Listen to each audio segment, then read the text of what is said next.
আবারও স্বাগত ২১শে বিজনেসে। সঙ্গে আছে আমি সাদাত হাবিবি সেতু। বিকাশ, নগদ, রকেটে মোটা অঙ্কের টাকা পাঠিয়ে ভোট কেনাবেচা বন্ধ করল Bangladesh bank. Mobile financial service ব্যবহার করে কেউ যাতে কালো টাকা দিয়ে নির্বাচনে প্রভাব বিস্তার না করতে পারে সেজন্য এসব এমএফএস সার্ভিসের অর্থ প্রেরণের পরিমাণ সীমিত করা হয়েছে। গত রাত ১২টা থেকে ভোটের দিন রাত পর্যন্ত মোবাইল ফিনান্সিয়াল সার্ভিস বা এমএফএস একবারে সর্বোচ্চ ১,০০০ টাকা পাঠানো যাবে। ২৪ ঘন্টায় পাঠানো যাবে সর্বোচ্চ ১০,০০০ টাকা। এ সময় ইন্টারনেট ব্যাংকিং ব্যবহার করে ব্যক্তি থেকে ব্যক্তি লেনদেন করা যাবে না। বিশেষ তদারকির মাধ্যমে কোনো অস্বাভাবিক লেনদেন হলে তাৎক্ষণিকভাবে পার্শ্ববর্তী থানায় রিপোর্ট করতে হবে।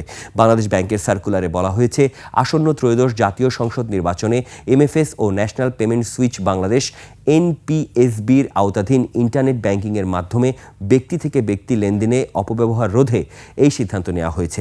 ভোটের দিন অর্থাৎ ১২ ফেব্রুয়ারি রাত ১২টা ৫৯ পর্যন্ত এই নির্দেশনা কার্যকর থাকবে বলে জানিয়েছে বাংলাদেশ ব্যাংক। বিদ্যমান নিয়মে একটি এমএফএস হিসাব থেকে দিনে সর্বোচ্চ ৫০,০০০ টাকা পাঠানো যায়।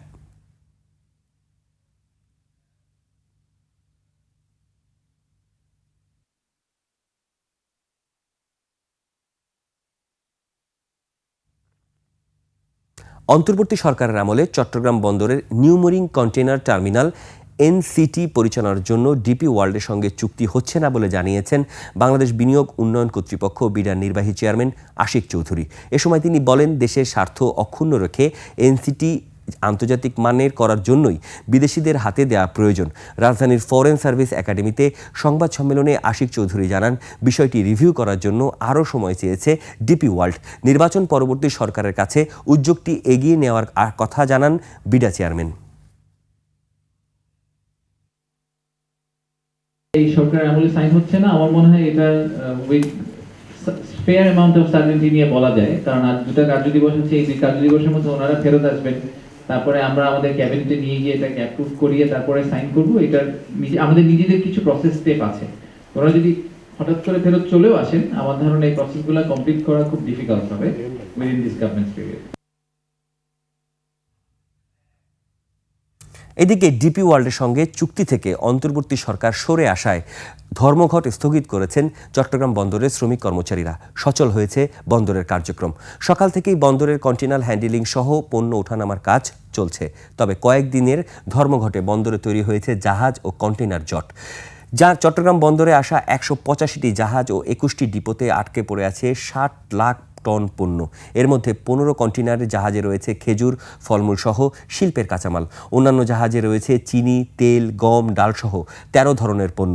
বন্দর ব্যবহারকারীরা বলছেন, কর্মবিরতি প্রত্যাহার হলেও পণ্য ও জাহাজের যে জট লেগেছে তা স্বাভাবিক করতে অন্তত ১৫ দিন সময় লাগবে। আটকে থাকা ১৮৫ জাহাজের বেশ কয়েকটি শিল্পের কাঁচামালও রয়েছে। আবার শুধু ডিপোতে রপ্তানি কন্টেইনারই জমেছে ১২,০০০-এর বেশি।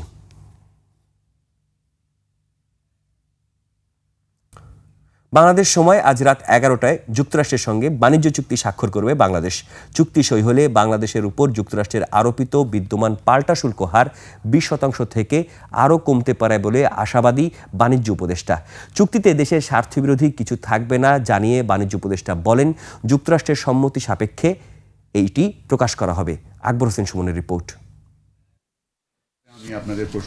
সচিবালয় সমসাময়িক ইস্যুতে সাংবাদিকদের সঙ্গে কথা বলেন বেসামরিক বিমান পরিবহন ও পর্যটন উপদেষ্টা শেখ বশির উদ্দিন। সংশ্লিষ্ট খাত নিয়ে বিতর্ক ও তার অবস্থান নিয়ে এ সময় নানান প্রশ্নের মুখোমুখি হন উপদেষ্টা। ২৫টা বোয়িং প্লেন আমরা যখন ক্রয়ের একটা প্রস্তাবনা দেই, এই প্রস্তাবনা ২০২৪ সাল থেকে চলমান একটা প্রক্রিয়া। সেটার মূল্যমান হয়তোবা ৩০ থেকে ৩৫,০০০ কোটি টাকা হবে। সেটা আমাদের মূল্য পরিশোধ করতে হবে ১০ বছরে। এই ১০ বছরে ইনফ্যাক্ট আরও বেশি সময়, কারণ এটার পেমেন্ট শিডিউল অনেক লং টার্ম, হয়তো ২০ বছরে মূল্য পরিশোধ করতে হবে। যুক্তরাষ্ট্রের বাণিজ্য চুক্তি সম্পূর্ণ হওয়ার পরই শর্তগুলো জনসম্মুখে তুলে ধরা হবে বলে জানান উপদেষ্টা। একটা নন ডিসক্লোজার থাকে যে ভাই এই কথাটা আপনি আর কাউকে বলবেন না, যতক্ষণ পর্যন্ত আমাদের মধ্যে চুক্তি সম্পাদিত না হয়। আর চুক্তি সম্পাদন হলে নিশ্চয়ই এই চুক্তি প্রকাশিত হবে। আমি প্রকাশের ক্ষেত্রে কোনো সমস্যা দেখি না। নির্বাচিত সরকারকে চাপমুক্ত রাখতেই ভোটের ৩ দিন আগে যুক্তরাষ্ট্রের সঙ্গে এই চুক্তি করতে যাচ্ছে অন্তর্বর্তী সরকার। আমার জ্ঞানও নাই, কোনো আগ্রহ। আকবর হোসেন সুমন, ২১শে টেলিভিশন, ঢাকা। চলতি বছরের প্রথম মাস জানুয়ারিতে বেড়েছে বিভিন্ন খাদ্যপণ্যের দাম। এ কারণে মাসটিতে সার্বিক মূল্যস্ফীতিও বেড়েছে। বছরের প্রথম মাসটিতে পয়েন্ট টু পয়েন্ট ভিত্তিতে সার্বিক মূল্যস্ফীতি বেড়ে হয়েছে 8.58%। গত ডিসেম্বরে যা ছিল 8.49%। গত 8 মাসের মধ্যে সর্বোচ্চ মূল্যস্ফীতি হয়েছে গত জানুয়ারি মাসে। এ নিয়ে টানা 3 মাস মূল্যস্ফীতি বাড়ল। বাংলাদেশ পরিসংখ্যান ব্যুরো বিবিএস এর প্রতিবেদনে দেখা যায়, জানুয়ারি মাসে পয়েন্ট টু পয়েন্ট ভিত্তিতে খাদ্যপণ্যের মূল্যস্ফীতি বেড়ে দাঁড়িয়েছে 8.29%, যা আগের মাসে ডিসেম্বরে ছিল 7.71%। অন্যদিকে খাদ্য বহির্ভূত পণ্য মূল্যস্ফীতি ক্রমেই কমছে। জানুয়ারি মাস শেষে এই হার দাঁড়ায় 8.81%, যা গত ডিসেম্বর মাসে ছিল 9.13%। গত বছরের জানুয়ারি মাসে এই হার ছিল 9.32%। মূল্যস্ফীতির তুলনামূলক বিশ্লেষণে দেখা যায়, শহর অঞ্চলের তুলনায় গ্রামাঞ্চলে মূল্যস্ফীতি কিছুটা বেশি। জানুয়ারি মাসে গ্রামাঞ্চলে মূল্যস্ফীতি ছিল 8.63%। এ সময় শহর অঞ্চলের মূল্যস্ফীতি ছিল 8.57%। দেশের বাজারে আবারও বাড়ল সোনার দাম। আজ সকালে বাংলাদেশ জুয়েলার্স সমিতি বাজুস সোনার দাম বাড়ানোর ঘোষণা দিয়েছে। তাতে ভালো মানের অর্থাৎ 22 ক্যারেটের সোনার দাম দাঁড়িয়েছে ভরিপ্রতি 2,61,060 টাকা। এর আগে রোববার সকালে ভরিপ্রতি 3,266 টাকা কমানো হয় সোনার দাম। তাতে ভালো মানের বা 22 ক্যারেটের সোনার দাম কমে নেমে এসেছিল 2,58,824 টাকায়। অর্থাৎ আজ সোনার দাম বাড়ানোতে হয়েছে ভরিতে 2,216 টাকা। বাজুসের নতুন ঘোষণা অনুযায়ী আজ থেকে 21 ক্যারেটের সোনার ভরির দাম দাঁড়াচ্ছে ভরি প্রতি 2,49,144 টাকা। 18 ক্যারেটের সোনার দাম পড়বে 2,13,567 টাকা। এছাড়া সনাতন পদ্ধতির প্রতি ভরি সোনার দাম পড়বে 1,74,785 টাকা। গত সপ্তাহে সোনার দাম বেশ অস্থিরতায় ছিল। 29 জানুয়ারি সোনার দাম ভরিপ্রতি সর্বোচ্চ 2,86,000 টাকায় উঠেছিল।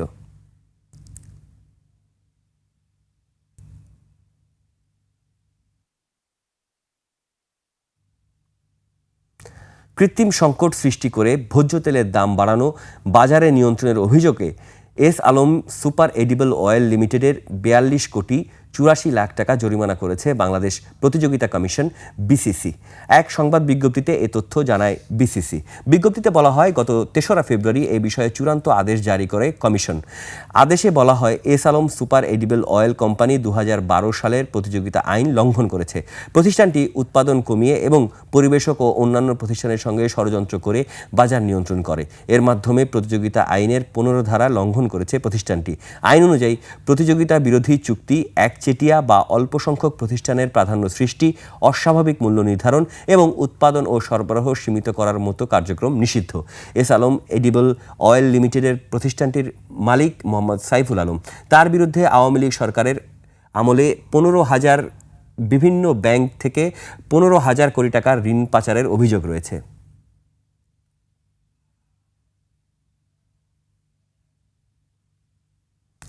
এবার এশিয়ার প্রধান শেয়ার বাজারের খবর। সূচকের ঊর্ধ্বমুখী প্রবণতা দেখা যাচ্ছে এশিয়ার বেশিরভাগ শেয়ার বাজারে। জাপানের শেয়ার বাজার নিকি সূচক 2,380 পয়েন্ট বেড়ে দাঁড়িয়েছে 56,634 পয়েন্ট। বেড়েছে হংকংয়ের শেয়ার বাজার হাংসাংয়ের সূচক 419 পয়েন্ট বেড়ে অবস্থান করছে 26,979 পয়েন্টে। বেড়েছে সিঙ্গাপুরের এসটিআই এর সূচক, এটি 28 পয়েন্ট বেড়ে অবস্থান করছে 4,962 পয়েন্টে। চীনের শেয়ার বাজার সাংহাই কম্পোজিট ইন্ডেক্স অবস্থান করছে 4,117 পয়েন্টে, যা আগের দিনের চেয়ে 51 পয়েন্ট বেশি। বোম্বে সেন্সেক্স 30 ইন্ডেক্সে দেখা যাচ্ছে ঊর্ধ্বমুখী প্রবণতায়। সেন্সেক্সের সূচক 474 পয়েন্ট বেড়ে অবস্থান করছে 84,054 পয়েন্টে।